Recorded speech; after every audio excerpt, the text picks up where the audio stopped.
Ронын махражы. Бірінші рон махраж ол тілдің алдыңғы бөлігі нун әріптің махражына жақын болады.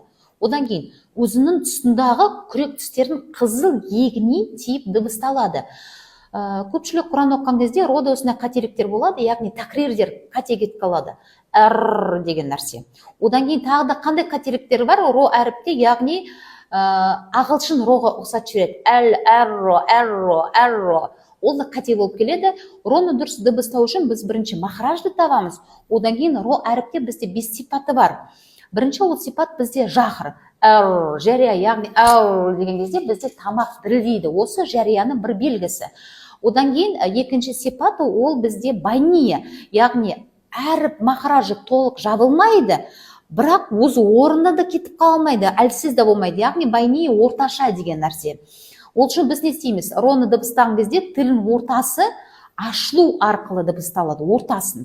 Одан кейін екінші бізде қандай үшінші сипат, ол бізде истифали болып келеді. Бірақ негізі ро бізде ойнамалы әріп. Ол истигляда болады, истифалияда болады. Жалпы табиғи ол истифалия. Одан кейін төртінші сипат ол инфитах, ешқандай қысымы жоқ. Одан кейін бесінші сипат, қарама-қайшылығы бар сипат, ол инхироф, яғни ауытқу. Шыққан дыбысы ортасымен шығып кетеді. Одан кейін алтыншы сипат ол такрир. Осы такрирде көпшілік Құран оқыған кезде, мысалы қандай? Бисмиллахир деген нәрсе кетіп қалады, немесе вал-аср дейді. Неге? Ол уже қайтылу болып жатыр. Повторение деген нәрсе. Ол бізге рұқсат жоқ оған.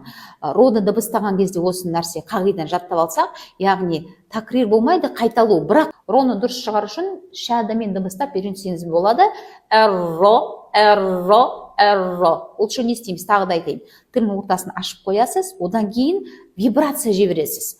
Әрро, урро, әрро.